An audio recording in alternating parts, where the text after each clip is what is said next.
I mentioned in the previous video about the bombshell court ruling, which blocked most of Donald Trump's tariffs, that MAGA is by and large pretty pissed off, and I imagine it's only going to get worse as the hours accumulate. But I thought it might be interesting to also look at the reaction of other right wing commentators, major right wing commentators who claim to be principled conservatives like Karl Rove of Fox News and the editorial board of the National Review, as well as the reaction of elected Republican lawmakers. So we're going to take a look at that because Karl Rove of Fox News in particular believes that this will cost Trump the midterms, and the National Review is really happy that the courts have blocked Trump's tariffs. But before we unpack all that, if you end up liking this video and you want to support the channel, please be sure to hit the like, subscribe, and alert bells before you go.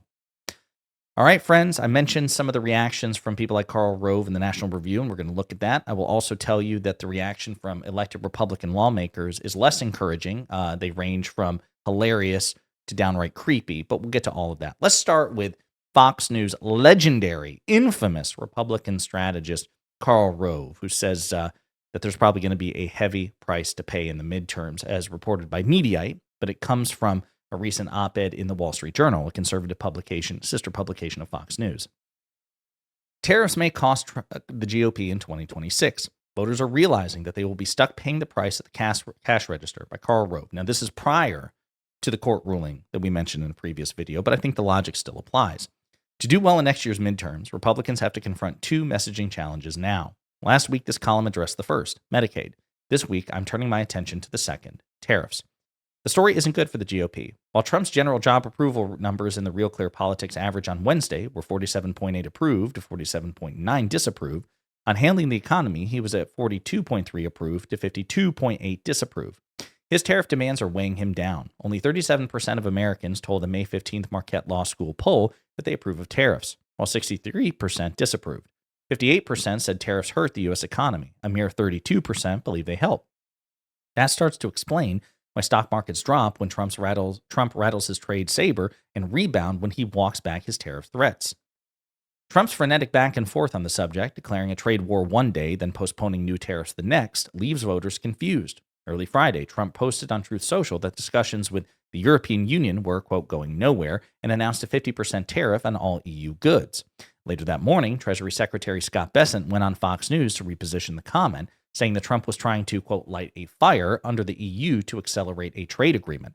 Americans are left wondering what the White House's real policy aims are. Another example, last month, Trump acknowledged tariffs would mean higher prices for Americans. Quote, maybe the children will have to have $2 instead of 30, he said, admitting that they'd cost, quote, a couple of bucks more. Commerce Secretary Howard Lutnick later contradicted him, saying, quote, don't buy the silly arguments that the U.S. consumer pays. Instead, quote, businesses and the countries exporting the goods to the United States will, quote, primarily eat the tariff. Maybe these apparent flip-flops were all planned by the master of the art of the deal, but to many, it looks like cleanup on aisle 6. Some of Trump's messaging runs smack dab into basic economics. Trump insists companies absorb higher import costs. On a May 17th Truth Social post, he demanded Walmart, quote, eat the tariffs and, quote, not charge valued customers anything.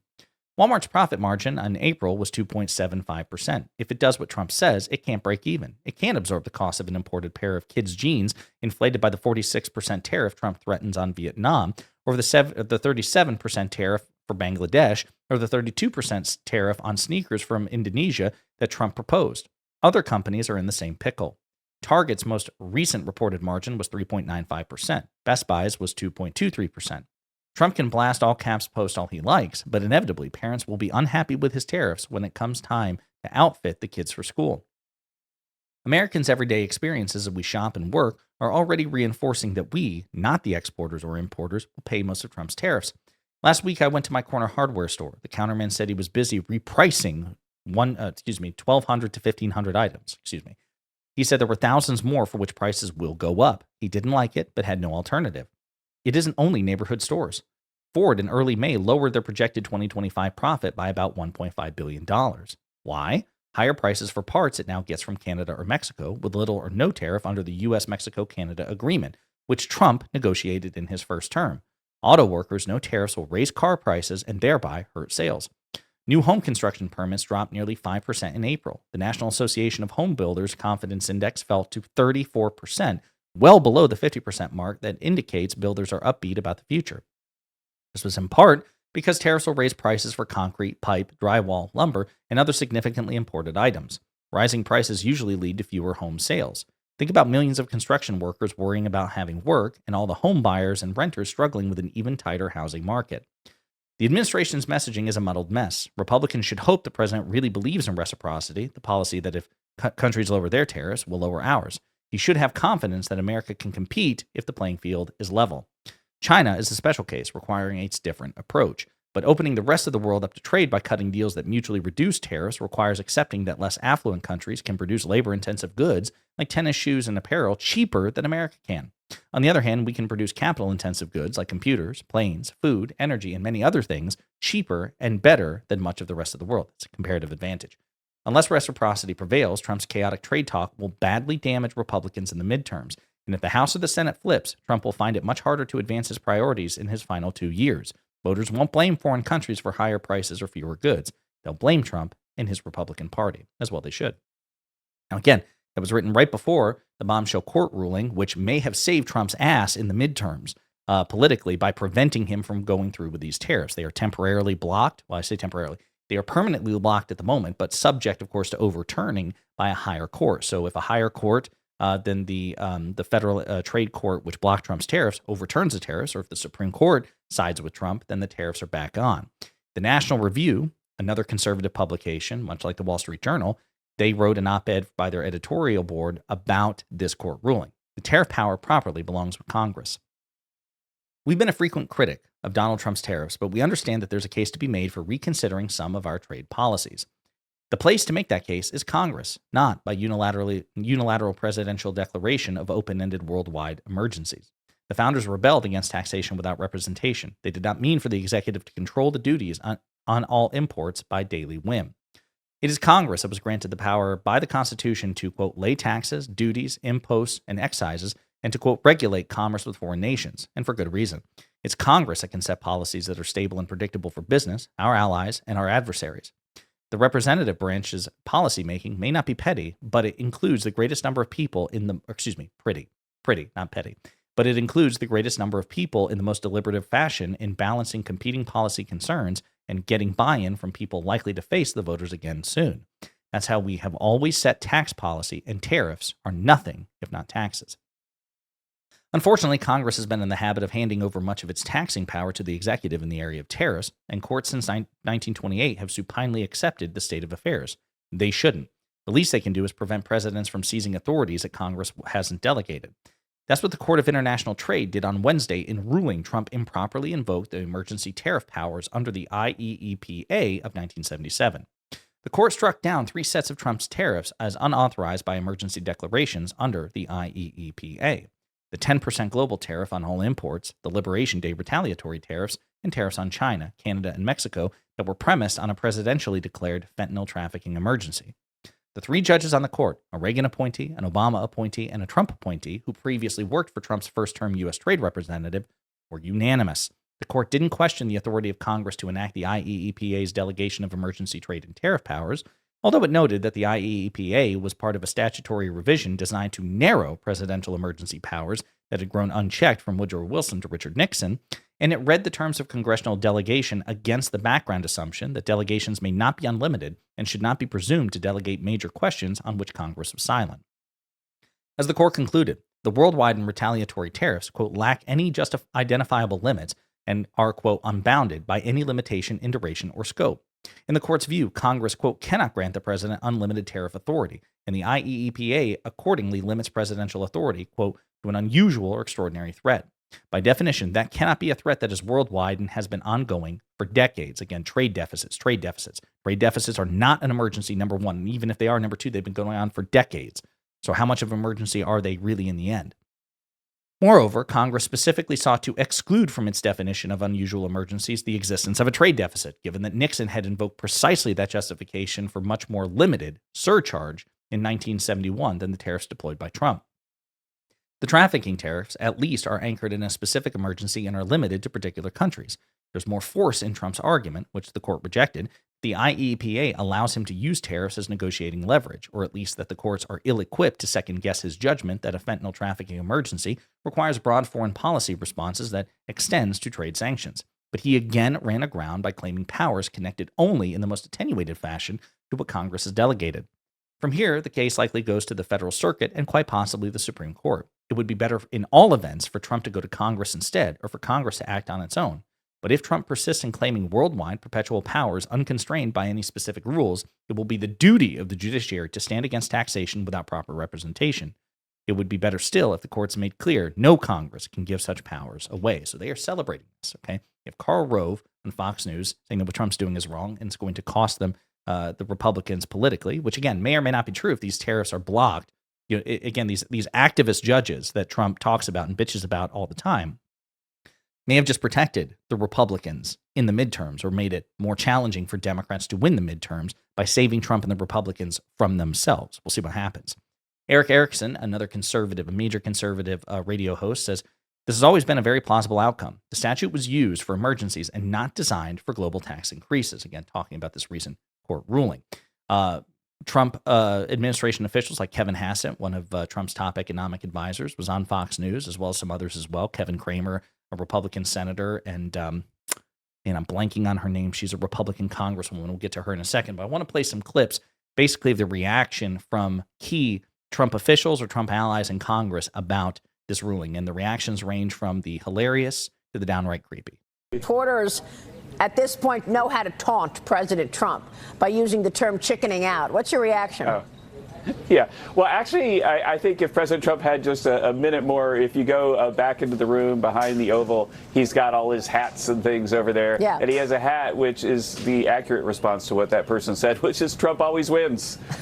People, you go look, a lot of people are wearing that hat. Trump always wins, and Trump was always right. Those are the two. But Trump does always win these negotiations because we're right. We're right that America has been mishandled by other governments, that our tariffs are taking them to the table, and they're coming in with massive concessions, opening up their markets to our products and lowering their tariffs on us. And so this trade negotiation. Yeah, that's creepy shit.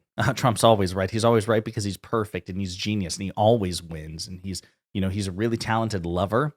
And he's also like 6 feet tall and he's got a six-pack and like he's also fluent in multiple languages. He's basically an astrophysicist. And like it sounds like, a really terrible fan fiction writer's, description of like this like infallible protagonist. And it's really gross and creepy. And the fact that he's smiling when he's saying this weird, creepy, cultish shit and Maria Bartiromo was laughing and nodding along, it's embarrassing. Here's another clip. So you said that we're going to see probably more deals, and Scott Bessent, the Treasury Secretary, have said the same thing in the coming weeks. Do you still believe that? Yes, I do. Yes, I do. And I saw last week, at the end of the week, 3 that were basically ready for the president's decision. I don't know if people have had that conversation with him yet, but yes, there are many, many deals coming, and there were 3 that are basically look like they're done. Wow. Okay. Well, we'll be watching for those 3 deals, obviously. Oh, they're coming. Yeah, they're 3 that basically look like they're done. Okay, again, they've been saying this shit for weeks now. We'll see what happens, but again, it's a far cry from 90 deals in 90 days. Here's another clip of Kevin Hassett specifically about this court ruling. Again, really ominous what he has to say here. Remember the trade story that we're talking about, very, very important. It's about 14% of the economy. About 86% of the economy is the stuff that is going to be just booming the minute we pass the bill. And the trade issue will have some uncertainty until the courts settle down. That's going to happen very, very soon. But on that. Till the courts settle down? What the hell does that mean? What do you mean settle down? How are you going to settle them down? Maybe they're banking on the Supreme Court of the United States to protect them and to rule in Trump's favor. Entirely possible, given this is a 6-3 conservative supermajority, and 50% of them, 3 of them, were appointed by Trump himself. It's possible, but not guaranteed. And it's strange that they have this particular view. So that's a creepy Trump appointee, Kevin Hassett. What about a Trump-aligned Republican senator, Kevin Cramer? Well, this is where it kind of gets funny, because I want you to listen very carefully to what he said about Trump's use of executive power. We also have to remember that no president in history has been overturned more often with his executive overreach than Joe Biden was. So what we're seeing is, I think the court's trying to reestablish the co-equal branches of government and the powers of each of them. I think everybody's right, including Donald Trump, on this one. But the use of emergency powers is something that many presidents have stretched, as far as they can. And I don't think anybody can deny that Donald Trump has tried to stretch or maybe just explore the edges of executive power. It's a Freudian slip there. Donald Trump has definitely tried to stretch, explore. It's kind of like, does a criminal break the law?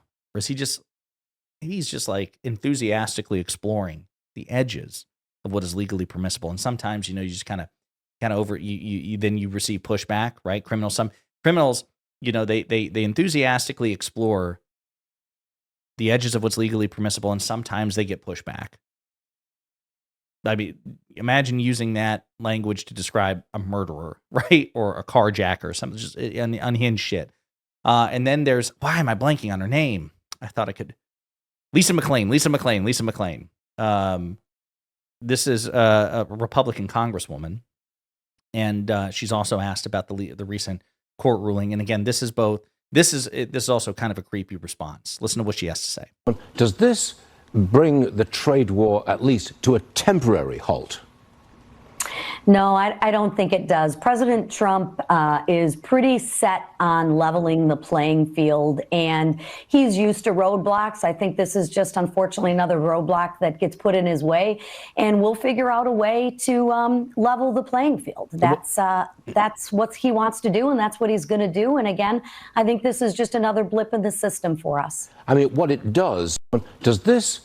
That's a really creepy response, like a court of jurisdiction, the Federal Trade Court, striking down this law. Again, it'd be one thing. It's like, no, I don't think so, because we're going to appeal as far as we can take it. And I'm confident that the Supreme Court will rule in our favor. It's like, no, this is what Trump wants, and Trump gets what he wants. And this is like, we're going to level the playing field. Lady, what are you talking about? What are you talking about? I'm convinced she doesn't know what she's talking about. It's just, I've got to sling together a combination of words which sounds, plausibly pro-Trump, and just make it through the end of this damn interview. There you have it, folks. Again, this is the non-MAGA, kind of MAGA response to this devastating court ruling for Trump. You have a Fox News key political an analyst and strategist, Karl Rove, saying that these tariffs are a disaster, could probably cost Trump the midterms. The Conservative National Review saying that this court was right to do what it did. And then you have a whole host of unhinged responses from key Republican officials in power in both Congress and the executive. So we'll see what happens. But in the meantime, let me know what you think in the comments.